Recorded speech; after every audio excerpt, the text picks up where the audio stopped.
이스라엘의 메시아닉 공동체와 성도의 소식과 기도 제목을 전하는 메시아닉 유대인을 위한 기도 시간입니다.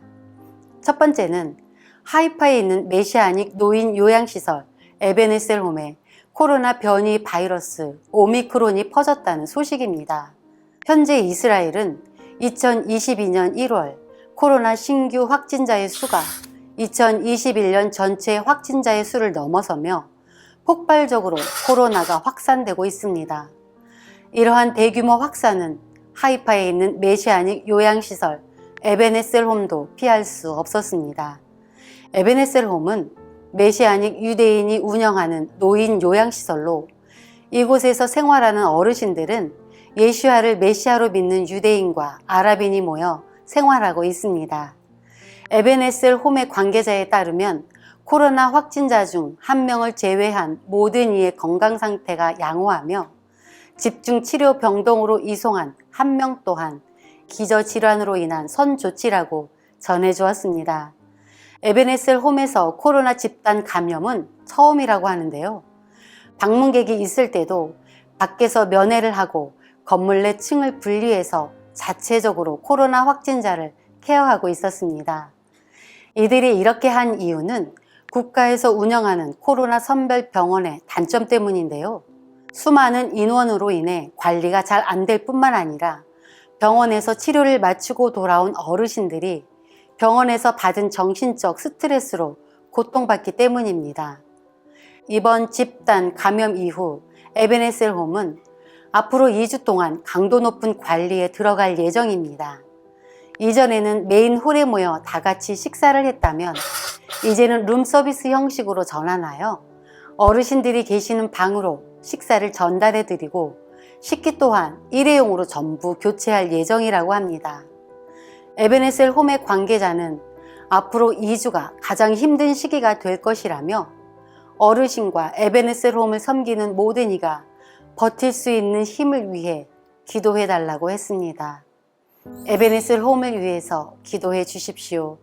어르신들이 코로나의 공포에서 벗어나게 하시고 시설의 보살핌을 통해 집에서 치료받는 것처럼 편안함을 느낄 수 있도록 기도해 주십시오. 에베네셀 홈의 원장, 의사, 간호사, 관리인, 사회복지사 등 시설과 관계된 모든 분이 이번 집단 감염을 통해 주님의 도우심을 구하고 만나는 시간이 될 수 있도록 기도해 주십시오. 이스라엘이 폭발적으로 확산하는 코로나 가운데 단순히 치유를 바라거나 상황이 해결되는 것이 아닌 모든 유대인이 예슈아를 구하는 시간이 되어 진정한 평안을 누릴 수 있도록 기도해 주십시오. 두 번째는 티프헤렛 예슈아 공동체에서 다음 세대를 위해 새롭게 세운 리더들을 위한 소식입니다. 2020년부터 22년인 지금까지 이어진 코로나로 인해 전 세계의 모든 것이 바뀌었습니다. 특히 아이들의 학교 생활은 완전히 변했는데요. 모든 수업은 온라인으로 바뀌었고 친구들과 만남은 어려워졌습니다. 이 문제는 메시아닉 공동체 또한 피할 수 없었는데요. 메시아닉 다음 세대도 계속된 온라인 예배와 교제로 지치기 시작했고 상황은 더욱 심각해져서 아이들은 스스로 고립됐다라고 느끼기 시작했습니다. 텔아비브에서 사역하는 티프헤렛 예슈아 공동체 또한 이 문제를 맞이하여 다음 세대를 하나님께 이끌 젊은 사역자가 세워지길 기도했는데요. 최근 3명의 청년이 다음 세대를 위해 열정과 헌신으로 섬기기 시작했습니다. 그러나 티프헤렛 공동체는 새롭게 세워진 3명의 리더가 소통의 어려움으로 서로 오해와 의심을 하는 것을 알게 됐습니다.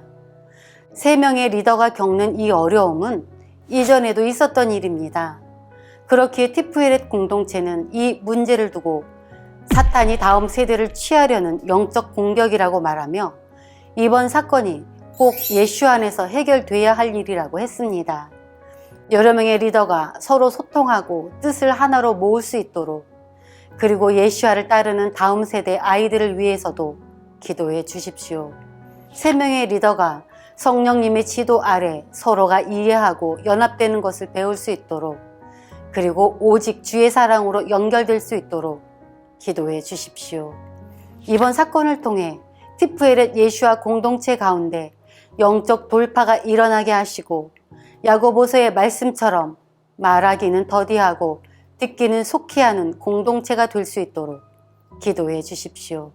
다음 세대 아이들을 위해서 기도합니다. 아이들이 고립됐다라는 생각을 끊어내고 주의 자녀라는 정체성으로 이 어려운 상황을 이겨낼 수 있도록 기도해 주십시오. 마지막은 스데롯에서 사역하는 시티 오브 라이프가 종교인들의 공격을 받아 폐쇄될 위기에 처했다는 소식입니다. 가자지구 근처 스데롯에는 부모 없는 소년, 소녀, 한부모 가정, 홀로코스트 생존자와 과부를 섬기는 메시아닉 사역단체 시티 오브 라이프가 있습니다. 그런데 시티 오브 라이프는 최근 정통파 종교인들로부터 핍박과 공격, 심지어 고소를 당해 센터를 폐쇄하려는 위협을 받고 있다고 했습니다. 종교인들이 고소한 내용에 따르면 시티 오브 라이프가 사용하는 건물 설비의 문제를 지적하며 정부에게 강력한 항의를 하고 있는데요. 시티 오브 라이프는 이번 시비가 재판으로 이어질 것이며 법정 싸움을 위해 변호사와 더불어 건물 설비를 설명할 건축가, 엔지니어 등 전문가의 손길이 많이 필요하다고 했습니다. 이들이 시티 오브 라이프를 공격하는 이유는 바로 긍휼 사역을 통해 스데롯 내 복음 전파 때문인데요. 스데롯은 가자 지구와 매우 가까운 지역으로 로켓 공격도 빈번하고 대피 사이렌이 울리면 15초라는 짧은 시간 안에 방공호로 대피해야 하는 지역입니다. 그렇기 때문에 스데롯은 이스라엘에서 집값이 가장 낮은 지역임과 동시에 경제적 능력이 부족한 가정들이 모여 살고 있습니다. 그리고 이러한 가정들을 위해 시티 오브 라이프는 그들을 도우며 사랑과 복음을 전하고 있습니다. 로켓 공격을 받은 집을 보수하지 못하는 가정에 벽을 메꿔주고 추운 겨울철 난방 기구도 없이 살아야 하는 가정에게 라디에이터를 선물하는 등 시티 오브 라이프는 그들과 소통하며 도움을 주고 있습니다. 시티 오브 라이프는 예수와의 사랑으로 스데롯을 변화시키고 있고 이곳에 생명을 불어넣고 있습니다. 종교인들의 고소로 시작된 이번 법정 투쟁에서 시티 오브 라이프가 승리할 수 있도록 기도해 주십시오. 시티 오브 라이프는 사역을 감당하는 것도 어려운 상황입니다. 성령의 도우심으로 최고의 변호인단을 꾸릴 수 있도록 그리하여 법정에서 승리할 수 있도록 기도해 주십시오.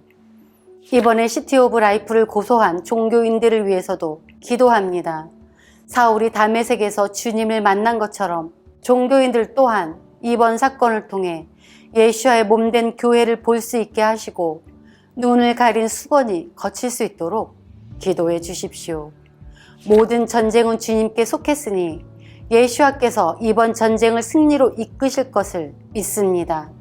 시티 오브 라이프가 계속해서 스데롯의 사랑과 복음을 전할 수 있도록 기도해 주십시오.